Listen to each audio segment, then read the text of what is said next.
바이낸스 셀파를 알아보다 보면 이런 질문들 정말 자주 보입니다. 화면 같은 사례인데요. 구독자 300명대인데 제휴 신청을 넣었더니 거절 메일이 왔다. 승인 기준이 대체 뭐냐? 그리고 그 아래줄이 사실 더 중요합니다. 지인들이랑 코드를 나눠 쓰던데 자기 부계정에 자기 코드를 넣었으면 그건 괜찮은 거냐? 오늘은 이 두 질문에 남의 후기 말고 문서로 답을 맞춰보겠습니다. 승인과 거절이 갈리는 지점은 바이낸스가 직접 쓴 안내문에 숫자로 적혀 있거든요. 어디서 갈리는지, 그리고 그 라인 아래에 있는 분들이 세는 새끼리 어느 문서에서 걸러지는지까지 끝까지 보시면 신청서 쓰기 전에 답이 나옵니다. 자, 먼저 승인 라인부터 보겠습니다. 바이낸스가 올려둔 제휴 프로그램 공식 안내문이에요. 누가 어플리에이트가 될 수 있느냐? 여기 목록으로 적혀 있습니다. 개인은 유튜브나 X 같은 소셜 계정에 팔로워 5,000명 이상, 커뮤니티로 신청하면 멤버 3,000명 이상, 회사나 플랫폼 단위로 가면 이용자 10,000명 이상부터입니다. 아까 그 질문자, 구독자 300명대라고 했죠? 개인 라인이 5,000인데 300이면 심사까지 갈 것도 없이 척한에서 갈릴 겁니다. 거절 메일에 이유가 안 적혀 있었던 게 아니라 이유가 처음부터 여기 공개돼 있었던 거예요. 자, 그럼 팔로워 5,000명을 넘기면 끝이냐? 아닙니다. 같은 안내문 아래쪽에 절차가 이어져요. 1단계, 등록 폼을 제출해라. 그리고 이 문장 보세요. 폼을 완성해서 내면 우리가 제출 내용을 검토해서 판단하겠다. 그러니까 순서가 이렇게 됩니다. 숫자 라인을 넘기고 폼을 쓰고 심사를 받고 그 다음에야 승인이에요. 문 하나가 아니라 문이 3개인 겁니다. 여기서 오늘 질문의 앞쪽 절반은 답이 끝났습니다.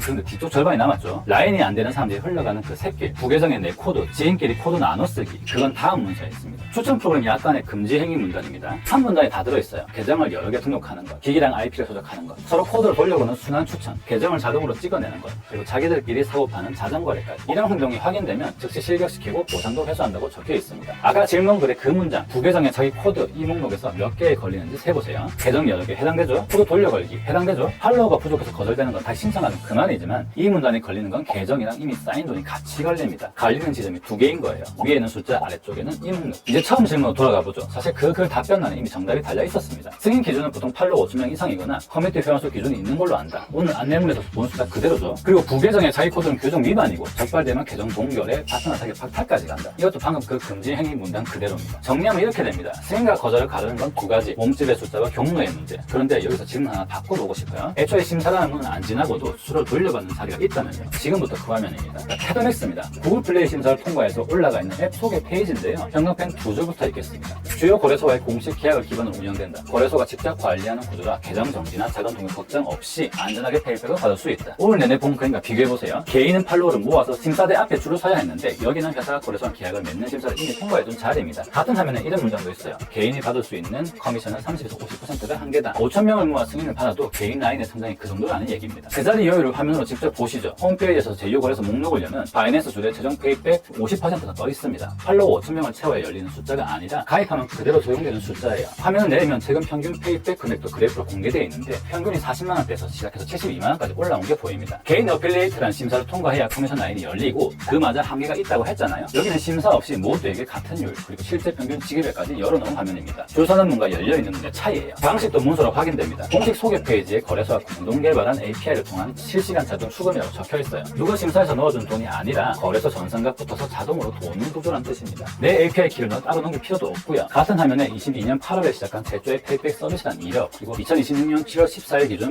89,076명이라는 이용자 수가 함께 표기되어 있습니다. 사람 손을 기다리는 지급과 시스템이 도는 지급 오늘 기준으로 보면 이것도 갈리는 지점입니다. 지금 보시는 화면은 테드맥스 텔레그램 방입니다. 매일 아침 9시마다 페이백 명이 올라와요. 어제 하루 동안 68,900불이 페이백이 됐고 558명이 추금했다고 나오네요. 각 거래소별로 얼마나 페이백 되는지 한번 볼게요. 비트게 31,900, 바이비트 11,000, 게이트 9,200 이렇게 1, 2, 3이고 제일 아래쪽은 3억 9천만 불이 표시되어 있는데 4년 동안의 전체 누적 페이백 된 돈입니다. 원화로 거의 6천원 정도 되겠네요. 제 말을 못 믿겠는 분들은 설명란에 텔레그램 방 링크 남겨둘 테니까 직접 확인해 보시고요. 이벤트 페이지도 잠깐 보시죠. 거래소별 대회 카드가 줄지어 있고 상금풀이 8만 테더, 35만 테더, 50만 테더까지 걸려 있습니다. 카드마다 남은 시간이 초 단위로 돌아가고 참여하기 버튼도 열려 있어요. 지금 어떤 대회가 진행 중인지는 들어가서 직접 확인하시면 됩니다. 오늘 본 제휴심사는 서류를 내고 결과를 기다리는 판이었는데 이 화면은 조금과 상금을 먼저 보여주고 버튼을 열어두는 판입니다. 기다리는 쪽과 열어두는 쪽 같은 페이백이라도 입구가 이렇게 다릅니다. 마지막은 본인 숫자 확인입니다. 페이백 미리 보기 화면인데 예상 페이백을 10초 만에 계산해보라고 적혀있죠. 레버리지, 계정산액, 시장가 비율 여기 이 3칸만 넣고 계산하기를 누르면 끝입니다. 실제 금액은 지정가와 시장가 비율에 따라 달라질 수 있다는 안내도 화면에 같이 붙어 있고요. 가입가 미리 보기 링크는 설명란과 구독댓글에 정리해뒀습니다. 오늘 결론 한 줄이에요. 승인과 거절은 숫자와 경로에서 갈리고 그 심사가 필요 없는 자리는 이미 열려있다. 등록폼은 심사를 기다리지만 이 계산기는 10초면 답을 줍니다.